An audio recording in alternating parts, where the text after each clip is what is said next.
الرحمن الرحيم الحمد لله رب العالمين والصلاة والسلام على سيد الأنبياء والمرسلين وعلى آله وصحبه أجمعين ومن تبعهم بإحسان إلى يوم الدين۔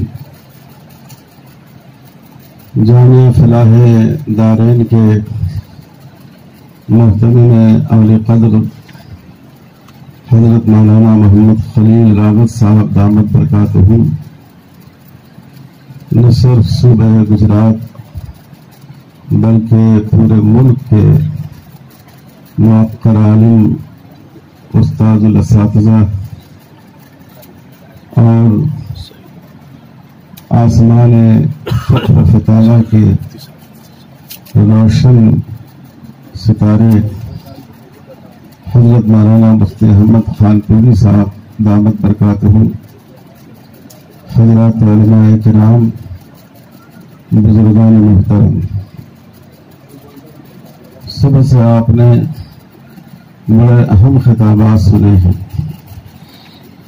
اور واقعی حضرت مولانا کاپود ربی صاحب رحمۃ اللہ علیہ کی جامعیت اور ان کی محبوبیت کی بات ہے کہ پورے ملک سے اتنی بڑی تعداد میں اہل علم اور اصحاب دانش یہاں جمع ہیں۔ اللہ تعالیٰ نے قرآن مجید میں بار بار ان انبیاء کا ذکر فرمایا جو پہلے گزر چکے تھے۔ وَاذْكُرْ فِي الْكِتَابِ إِبْرَاهِيمَ إِنَّهُ كَانَ صِدِّيقًا نَبِيًّا، حضرت ابراہیم کا ذکر کرو، ان کو یاد کرو، وہ صدیق تھے اور وہ نبی تھے۔ اسی طرح اللہ تعالیٰ نے مختلف پیغمبروں کا ذکر فرمایا اور لوگوں کو ان کو یاد کرنے کی تلقین فرمائی، اور اس کے ساتھ ساتھ ان کی صفات بھی ذکر فرمائی، جس میں اس بات کی طرف اشارہ تھا کہ بزرگوں کے ذکر کا مقصد صرف مدح سرائی اور ثنا خوانی نہیں ہے، بلکہ ان کی زندگی سے سبق حاصل کرنا ہے۔ رسول اللہ صلی اللہ علیہ وسلم نے ارشاد فرمایا، اذکروا محاسن موتاکم، تمہارے جو لوگ گزر چکے ہیں، جو اہل ایمان اس دنیا سے رخصت ہو چکے ہیں، ان کی خوبیوں کا اور ان کے محاسن کا ذکر کرو، اور اس کا مقصد یہ ہے کہ جو لوگ موجود ہیں وہ ان خوبیوں کو اپنے اندر جذب کرنے کی کوشش کریں۔ حدیث میں ایک مستقل باب آپ جانتے ہیں، کتاب المناقب کا ہے۔ رسول اللہ صلی اللہ علیہ وسلم نے مختلف صحابہ کے لیے، قبائل کے لیے، گروہوں کے لیے جو تعریفی کلمات ارشاد فرمائے، اس کو محدثین اس باب میں جمع فرماتے ہیں۔ اس کا مقصد یہ ہے، اس میں دو سبق ہمیں حاصل ہوتا ہے۔ ایک تو یہ کہ ان بزرگوں، ان صحابہ کے اندر جو خوبیاں تھیں ان کو ہم اپنے اندر لانے کی کوشش کریں، اور دوسرا لطیف اشارہ ان حدیثوں میں اس بات کی طرف ہے کہ تعریف میں مبالغہ درست نہیں ہے، لیکن اپنے معاصرین کا اعتراف یہ سنت ہے جناب محمد رسول اللہ صلی اللہ علیہ وسلم۔ اسی لیے آپ نے بہت سے صحابہ کی خوبیوں کو بیان کرتے ہوئے ان کے امتیازی وصف کی طرف بھی اشارہ فرمایا۔ ارحم امتی بامتی ابو بکر واشدہم فی امر اللہ عمر واحیاہم عثمان واقداہم علی رضی اللہ تعالی عنہم۔ اس میں ان صحابہ کا مقام بھی تھا اور ان کلمات میں اس بات کی طرف اشارہ بھی تھا کہ ان صحابہ کا جو بنیادی اور امتیازی وصف رہا ہے، امت کے ساتھ رحم، دین کے معاملے میں سختی اور حیا اور فہم، تفقہ، یہ ہمیں اپنے اندر پیدا کرنا چاہیے۔ تو یہ جو اس وقت حضرت مولانا عبداللہ صاحب کا پودوی رحمۃ اللہ علیہ پر یہ سیمینار منعقد کیا جا رہا ہے، اس کا مقصد صرف مدح خوانی، مدح سرائی اور ثنا خوانی نہیں ہے، بلکہ ان کے محاسن کا بیان کرنا، اس کو اپنی زندگیوں میں لانا، ان کی نصیحتوں کو سامنے رکھ کر ایک منصوبہ بندی کرنا اور مستقبل کی تعمیر کرنا یہ مقصد ہے۔ اس مناسبت سے میں جو مختصر وقت مجھے دیا گیا ہے، میرا مقالہ تو بہت طویل ہے، لیکن میں چند بنیادی نکات آپ کے سامنے پیش کرتا ہوں۔ حضرت مولانا کی زندگی میں یہ تو بہت سی خوبیاں تھیں، لیکن 3-4 باتیں بہت بنیادی اہمیت کے حامل ہیں جو ان کے معاصرین میں ہمیں بہت کم ملتی ہیں۔ ان میں ایک خصوصیت افراد سازی اور مردمگری کی ہے، تربیت کی خصوصیت۔ بہت سے نوجوان فضلاء کی انہوں نے حوصلہ افزائی کی، ان کا حوصلہ بڑھایا، ان کو مختلف میدانوں میں آگے بڑھایا، اور وہ آج اپنے اپنے میدان میں امتیازی کام کر رہے ہیں۔ یہ بہت بڑا وصف ہے، جیسے ہم لوگوں نے دارالعلوم دیوبند میں پڑھتے ہوئے حضرت مولانا وحید الزمان صاحب کے رانوی رحمۃ اللہ علیہ نے یہ کیفیت دیکھی تھی، اور جیسے دیوبند میں نقل کیا جاتا ہے حضرت مولانا حبیب الرحمان صاحب عثمانی رحمۃ اللہ علیہ کے بارے میں، تو اس دور میں حضرت مولانا کے یہاں یہ وصف جتنا نمایاں طور پر پایا جاتا تھا بہت کم لوگوں میں پایا جاتا ہے، اور یہ چیز ہمارے لینے کی ہے۔ سیدنا حضرت عمر فاروق رضی اللہ تعالیٰ عنہ اپنے رفقا کی تربیت کا بھی خیال رکھتے تھے۔ ایک بار اپنے رفقا سے فرمایا، تعالوا نتمنا، اور ہم سب تمنائیں کریں، اپنی اپنی آرزو بیان کریں۔ جس مکان میں تھا ایک صاحب نے فرمایا، میرا دل چاہتا ہے کہ یہ پورا مکان درہم سے بھر جاتا اور ہم ان سب کو اللہ کے راستے میں خرچ کر دیتے۔ ایک اور صاحب نے کہا کہ ہمارا دل چاہتا ہے کہ یہ سب دینار سے بھر جاتا اور ہم اس کو اللہ کے راستے میں خرچ کرتے۔ ایک صاحب اور آگے بڑھے، انہوں نے کہا میرا دل چاہتا ہے کہ یہ ہیرے اور جواہرات سے بھر جاتا اور ہم ان سب کو اللہ کے راستے میں خرچ کر دیتے۔ سیدنا حضرت عمر فاروق رضی اللہ تعالیٰ عنہ کی باری آئی تو انہوں نے وہ بات فرمائی جو حضرت عمر ہی فرما سکتے تھے۔ فرمایا، میرا جی چاہتا ہے کہ یہ مکان، صحابہ کا نام لیا، ابو عبیدہ اور طلحہ اور معاذ اور مختلف صحابہ کا نام لیا کہ ایسے لوگوں سے بھر جاتا اور ہم ان سب کو اللہ کے راستے میں بھیج دیتے، اللہ کے راستے میں لگا دیتے۔ یعنی لوگوں نے مالی وسائل پر نظر رکھی، اور سیدنا حضرت عمر فاروق رضی اللہ تعالی عنہ نے افرادی وسائل کو اہمیت دی۔ امت میں ایسے افراد پیدا کیے جائیں جو دین کے مختلف شعبوں کو لے کر آگے بڑھیں۔ یہ بہت بڑا کام ہے۔ مالی وسائل کا حاصل ہونا مشکل نہیں ہے، مال سے مال پیدا ہوتا ہے، اور افراد سے افراد اور انسان سے انسان پیدا ہوتے ہیں۔ تو حضرت مولانا عبداللہ صاحب رحمۃ اللہ علیہ کا ایک اہم وصف تھا یہ، اور فلاح دارین کے فضلہ میں اس وصف کو سب کی آنکھوں سے دیکھا جا سکتا ہے۔ دوسری نمایاں بات جو مولانا کی تھی، جس کی طرف آج اشارہ بھی ہوا، وہ زمانہ شناسی، اپنے زمانے کے احوال سے باخبری اور اس کی روشنی میں لوگوں کو مشورہ دینا۔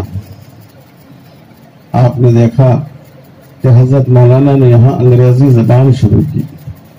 اس وقت مولانا پر بہت اعتراض کیا گیا، اور مولانا نے ایک بہت معنی خیز جملہ فرمایا کہ میں انگریزیت سے بچا کر بچوں کو انگریزی پڑھانا چاہتا ہوں۔ اور واقعی مولانا نے انگریزی پڑھائی اور یہاں کے فضلہ کو انگریزیت سے بچانے میں کامیاب ہوئے۔ یہ زمانہ شناسی کی بات ہے، جبکہ بہت سے مدارس میں، بالخصوص اس خطے کے مدارس میں، یہ بات ناقابل تصور تھی کہ انگریزی زبان پڑھائی جائے۔ حضرت مولانا نے وہاں انگریزی زبان کو بھی داخل کیا۔ مولانا چاہتے تھے کہ اس میں سائنس کے مضامین بھی پڑھائے جائیں۔ مولانا نے بڑی توجہ دی صحافت کی طرف۔ وہ چاہتے تھے کہ علماء میں اچھے صحافی پیدا ہوں، جو یہاں کی مادری زبان ہے گجراتی زبان، اس میں صحافی پیدا ہوں۔ مولانا کہتے تھے کہ ہر مدرسے میں ایک آدمی اس کام کے لیے متعین ہونا چاہیے کہ اخبار میں جو مواد اسلام اور مسلمانوں کے خلاف اور اسلام اور مسلمانوں کی حمایت میں آتا ہو وہ اس کو جمع کرتا ہو. یہ زمانہ شناسی کی بات ہے. امام ابو یوسف رحمۃ اللہ علیہ کی طرف یہ قول منسوب ہے، من لم یعرف اہل زمانہ فہو جاہل. جو شخص اپنے زمانے کے لوگوں سے، ان کے افکار سے، ان کے تصورات سے، ان کے طریقہ کار سے، ان کی سوچ سے، ان کے طرز عمل سے واقف نہ ہو، انہوں نے فرمایا کہ وہ حقیقت میں عالم نہیں، وہ حقیقت میں علم آشنا نہیں ہے. تو یہ حضرت مولانا کا دوسرا نمایاں پہلو ہے، اور میں سمجھتا ہوں کہ وقت آ گیا ہے کہ مدارس کو اس جانب توجہ دینی چاہیے کہ ہمارے بچے جب مدرسے کے احاطے سے باہر نکلیں تو وہ ایسا محسوس نہ کریں کہ وہ زمین کی دنیا سے چاند کی دنیا پر آ گئے ہیں، ایک ایسی دنیا میں آ گئے ہیں جس کے موسم سے، جس کے حالات سے، جس کے مزاج سے، جس میں آنے والی ابتلاؤں اور آزمائشوں سے، اور جس میں اٹھنے والے سوالات اور شبہات سے وہ بالکل نابلد ہے. مولانا نے اس کی طرف بہت اہمیت کے ساتھ توجہ دی. تیسری بڑی خصوصیت مولانا کی ان کا فکری اعتدال ہے. اسی لیے ہر طبقے سے مولانا کا تعلق تھا، ہر گروہ سے مولانا کا تعلق تھا، ہر حلقے کے لوگوں سے جو نفع کی بات ہوتی تھی اس سے فائدہ اٹھاتے تھے. عام طور پر کچھ ایسی تاریخی باتیں پیش آئی کہ دیوبند اور علی گڑھ کے درمیان اور پھر مدارس اور علی گڑھ کے درمیان بڑے فاصلے پیدا ہو گئے، لیکن ان فاصلوں کو سمیٹنے کی ضرورت ہے، اور ہمارے بزرگوں نے جو صاحب بصیرت علماء تھے انہوں نے اس کو سمیٹنے کی کوشش کی ہے. خود حضرت مولانا محمد قاسم نانوتوی رحمۃ اللہ علیہ نے سر سید احمد خان مرحوم کی دعوت پر اپنے داماد حضرت مولانا عبداللہ انصاری صاحب کو وہاں کا ناظم شعبہ دینیات بنا کر بھیجا. لیکن آج بھی ہمارے مدرسوں میں خود ما صفا کے پہلو پر کہ جہاں جو بہتر بات ہو اس سے فائدہ اٹھانے کی کوشش کرنی چاہیے، اور جو کمیاں ہوں اس سے اپنے دامن کو بچانے کا انتظام کرنا چاہیے، اس کی طرف کم توجہ کی جاتی ہے. عام طور پر ہم اپنے آپ کو موم کی طرح سمجھتے ہیں کہ ذرا آگ کے قریب گئے اور پگھل جائیں گے. نہیں، آپ موم نہیں ہیں، آپ فولاد ہیں. آپ لوگوں پر اثر انداز ہونے کی صلاحیت رکھتے ہیں. اگر 9 سال 10 سال پڑھنے کے بعد بھی ہم بالکل موم کی ناک بن جائیں، ہم دوسروں کو متاثر کرنے کے بجائے خود متاثر ہونے لگیں، تو یقیناً یہ ہماری تعلیم و تربیت کے نقص کی دلیل ہے. تو حضرت مولانا اس کی طرف توجہ کرتے تھے، طلباء کی تربیت بھی کرتے تھے دینی، اس کے معاملے میں سختی سے کام لیتے تھے، لیکن ان کی فکر کو بلند کرنے کی کوشش کرتے تھے. اسی لیے حضرت مولانا کا تعلق ہر حلقے سے تھا، دیوبند سے بھی، مدرسے سے بھی، سہارنپور سے بھی، علی گڑھ سے بھی، مسلمانوں کی مختلف تنظیموں سے، مختلف جماعتوں سے، اور زبان و قلم میں بھی بہت اعتدال ہوتا تھا. مولانا کے جو خطبات چھپے ہیں، جو ان کے مضامین چھپے ہیں، آپ دیکھیے اس میں کہیں کسی تنقید میں ایسا تیکھاپن نہیں ہے جو حد اعتدال سے باہر چلا جائے. تو اختلاف تو امت میں باقی رہے گا، اختلاف فکر کا بھی رہے گا، اختلاف طریقہ کار کا بھی رہے گا، اختلاف سوچ کا بھی رہے گا، لیکن یہ ضروری ہے کہ ہم اس اختلاف میں اعتدال کے، میان روی کے، عدل کے، انصاف کے دامن کو نہ چھوڑیں. تو مولانا کے ہاں ماشاءاللہ یہ بس پایا جاتا تھا. آج کا یہ سیمینار بھی اس کی ایک مثال ہے کہ ہندوستان میں ہر حلقے کے اہل علم آج یہاں ماشاءاللہ جمع ہے. چوتھی اہم خصوصیت مولانا کی ہمجہت فکر. جیسا کہ آپ نے سنا رسول اللہ صلی اللہ علیہ وسلم نے ارشاد فرمایا، من لم یہتم بامر المسلمین فلیس منا. جس کو مسلمانوں کے مسائل کی فکر نہیں ہو وہ ہم میں سے نہیں. اور رسول اللہ صلی اللہ علیہ وسلم نے عملاً اس کو کر کے دکھایا. آپ نے مسجد نبوی کی بھی بنیاد رکھی، آپ نے مدرسہ صفہ کی بھی بنیاد رکھی، اور آپ نے مدینہ مارکیٹ کی بھی بنیاد رکھی. مسلمان پہلے بنو قینقاع کے مارکیٹ میں اپنا مال لے جاتے تھے، اور جب وہاں ایک ناخوشگوار واقعہ پیش آیا تو حضور صلی اللہ علیہ وسلم نے مسلمانوں کی اپنی مارکیٹ کی بنیاد رکھی. اور صحابہ کو ترغیب دی کہ وہ اس میں اپنا مال لائیں اور یہاں سے مال لیا کریں، اور وہاں انسپیکشن کے لیے اپنے انسپیکٹر بھی مقرر کیے جو مال کو دیکھتا رہے، جو لوگوں کو تنبیہ کرتا رہے، جو ان کی غلطی پر متوجہ کرتا رہے۔ یعنی حضور صلی اللہ علیہ وسلم نے ایک ہمہ جہت فکر کی مثال پیش کی۔ ماشاءاللہ حضرت مولانا عبداللہ صاحب کاپودروی رحمۃ اللہ علیہ، انہوں نے اس بات کو اپنے اندر سمو لیا تھا۔ ان کا مشائخ سے تعلق، مدرسوں کی فکر، دینی تعلیم کی فکر، مکاتب کی فکر، اس کے ساتھ ساتھ سیاسی مسائل کی فکر۔ اور میں نے مولانا کے بارے میں یہ بات پڑھی، مولانا کے قلم سے پڑھی کہ ایک بار احمد آباد میں تشریف لے گئے اور کسی اخبار نے یا کسی ریڈیو نے مولانا سے کہا کہ آپ اپنا میسج دیں، تو مولانا نے اپنا یہ پیغام دیا کہ ہم چاہتے ہیں کہ مسلمانوں کے یہاں مسجد کے میناروں کے ساتھ ساتھ کارخانوں کی چمنیاں بھی ہوں، مسجد میں لوگ عبادت کریں اور ان چمنیوں سے لوگوں کو، غریب مسلمانوں کو روزگار حاصل ہو۔ تو یہ مولانا کی جامعیت تھی، اور آج ضرورت ہے، اور ماشاءاللہ اس طرف علماء بڑھ رہے ہیں کہ دینی تعلیم کے ساتھ ساتھ عصری تعلیم، خدمت خلق، ان تمام کاموں میں مدارس کا اور علماء کا قدم آگے بڑھ رہا ہے۔ اور جب کسی کام کو علماء اپنے ہاتھ میں لیتے ہیں تبھی وہ کام عوام میں مقبول ہوتا ہے۔ یہ اللہ کی طرف سے خاص کر بر صغیر میں لوگوں کے دلوں میں اہل علم کی ایسی محبت ڈال دی گئی ہے کہ کوئی بڑا سے بڑا وزیر کبیر کیوں نہ ہو، اس کی بات کو مسلمان اس طرح قبول نہیں کرتا ہے جو چٹائیوں پر بیٹھنے والے ایک عالم کی بات کو قبول کرتا ہے۔ تو یہ بھی مولانا کا ایک امتیازی وصف ہے۔ اور ایک آخری بات اس کا میں ذکر کروں گا، وہ ہے مطالعہ کا ذوق۔ عام طور پر جب آدمی کی عمر بڑھ جاتی ہے، وہ ایک مقام پر پہنچ جاتا ہے اور وہ شہرت کے بام پر پہنچ جاتا ہے، تو اس کے بعد انسان کا ذوق مطالعہ کم سے کمتر اور کمتر سے کم ترین ہوتا جاتا ہے۔ یہ ایک عام سی بات ہے، لیکن جو اہل علم ہمارے گزرے ہیں، علامہ سید انور شاہ کشمیری رحمۃ اللہ علیہ کی مثال آپ نے، حضرت مولانا سید ابوالحسن علی ندوی رحمۃ اللہ علیہ کی مثال ہے، حضرت تھانوی کی مثال ہے کہ وہ آخر دم تک مطالعے کو ایک عبادت سمجھ کر انجام دیا کرتے تھے۔ تو حضرت مولانا کے یہاں مطالعے کا ذوق، کتابوں کا انتخاب، خود ان کا اپنا کتب خانہ جو اب جامعہ کھوڑ میں منتقل ہو گیا ہے، مجھے بھی اس کے دیکھنے کا شرف حاصل ہوا۔ تو بہت ہی انتخاب ہے، بہترین انتخاب ہے کتابوں کا۔ یعنی کتابوں کا جمع کرنا کمال نہیں ہے، کتابوں کا حسن انتخاب کمال ہے۔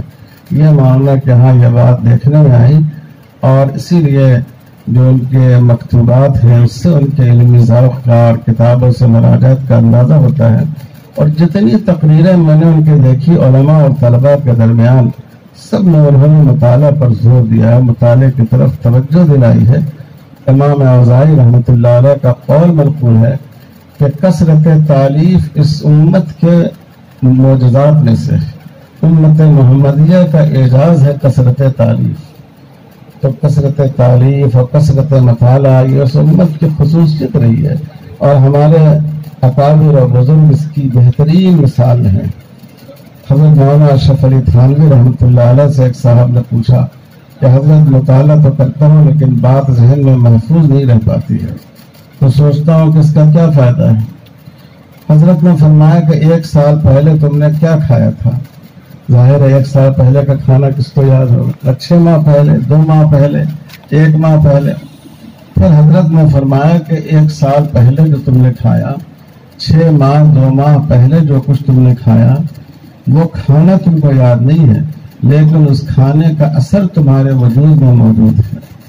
اسی طرح تم جو مطالعہ کرتے ہو اس کے الفاظ تمہارے ذہن میں باقی نہیں ہوں گے، لیکن اس کا اثر تمہارے علم میں، تمہارے دماغ میں، تمہاری سوچ، تمہارے خیال میں موجود ہوتا ہے۔ تو اس بات کی بڑی ضرورت ہے کہ اس دور میں جبکہ اسلام پر چوطرفہ یلغار ہو رہی ہے، ایک فکری جنگ ہے جس سے اس وقت ہم لوگ گزر رہے ہیں، وہ جنگ جو زمین کے میدان میں نہیں لڑی جاتی ہے، وہ جنگ جو فکر کے میدان میں، جو کتابوں کے میدان میں، جو علمی تحقیق کے میدان میں لڑی جاتی ہے، اور اسلام کے خلاف کام کرنے کے لیے لوگ کیسی کیسی تیاری کر رہے ہیں۔ میں ایک دفعہ پڑوسی ملک میں ایک سیمینار میں گیا تھا، وہاں ایک بہت اہم جرمن مستشرق تھے، یہودی تھے، وہ بھی آئے ہوئے تھے۔ تو میں نے ان سے پوچھا کہ آپ کی بحث کا موضوع کیا ہے؟ تو انہوں نے کہا کہ ہماری بحث کا موضوع یہ ہے کہ قانون سیر میں، قانون جنگ میں امام محمد رحمۃ اللہ علیہ کے افکار نے فقہ مالکی پر کیا اثرات ڈالے۔ آپ سوچئے کہ قانون سیر خود ایک مشکل قانون کا ایک مشکل حصہ ہے، کیونکہ عملی طور پر اب وہ سلسلہ باقی نہیں رہا، اور اس موضوع پر وہی شخص کام کر سکتا ہے جو ایک طرف امام محمد کی کتابوں کو بھی اس نے پی لیا ہو، اور دوسری طرف فقہائے مالکیہ کی آراء کو بھی اس نے اپنے ذہن میں محفوظ کر لیا ہو، اور انہوں نے ایک طویل عرصہ اس کام کے لیے لگایا ہے۔ اور اس موضوع کی نزاکت آپ کے سامنے ہے کہ اس موضوع کو اسلام کے خلاف اور مسلمانوں کے خلاف استعمال کیا جا سکتا ہے۔ تو جو ہمارے دشمن ہیں وہ کتنی تحقیق کے ساتھ، محنت کے ساتھ اپنے دماغوں کا چراغ جلا کر اور اپنے آنکھوں کی شمع پگھلا کر اسلام کے خلاف کام کر رہی ہیں، لیکن ہمارے اندر سے مطالعے کا ذوق رخصت ہوتا جا رہا ہے۔ تو یہ چند ایسی خصوصیات ہم نے مولانا میں دیکھی کہ میں سمجھتا ہوں کہ ہم سب کے لیے اس کو لینے کی، اس کو اخذ کرنے کی، اس کو اپنی زندگی میں لانے کی ضرورت ہے۔ اللہ تعالیٰ مولانا کی بال بال مغفرت فرمائے، اور ہم لوگوں کو یہ جو ان کی خدمات کے بہترین نقوش ہیں، یہ جو ان کی فکر کی جو مشعل راہ انہوں نے روشن کی ہے، ہمیں اس سے فائدہ اٹھانے کی توفیق عطا فرمائے۔ میں بہت شکر گزار ہوں اس پروگرام کے منتظمین کا کہ انہوں نے مولانا جیسی اہم شخصیت پر اس پروگرام کو ادا کیا، اور اس ادارے پر جو حق ہے مولانا کا، اس حق کو انہوں نے ادا کرنے کی کوشش کی۔ لیکن یہ حق اس وقت ادا ہوگا کہ مولانا کی فکر کے جو نمایاں پہلو ہیں، ان نمایاں پہلوؤں پر فلاح دارین، ان میں سے ایک ایک پہلو پر پورے ملک کے علماء کو، اصحاب فکر کو، اہل دانش کو جمع کر کے اس کے لیے لاہ عمل بنائے، اس کے لیے طریقہ کار وضع کرے، تو حقیقت معنی میں مولانا سے وفاداری کا حق ادا ہوگا۔ اللہ تعالیٰ مولانا کی بال بال مغفرت فرمائے، اور ان کے یہ چراغ فلاح دارین جو ان سے پہلے جلایا گیا، لیکن اس کی لو مولانا کے آنے سے تیز ہوئی، اور اتنی تیز ہوئی کہ اس کی روشنی مشرق سے مغرب تک پہنچ گئی۔ اللہ تعالیٰ اس کی حفاظت فرمائے، اور اس کو مزید ترقیات سے نوازے، اور ہر طرح کے شرور سے اپنی حفاظت میں رکھے۔ وصلی اللہ علی خیر خلقہ محمد وعلی آلہ وصحبہ اجمعین، والحمد للہ رب العالمین۔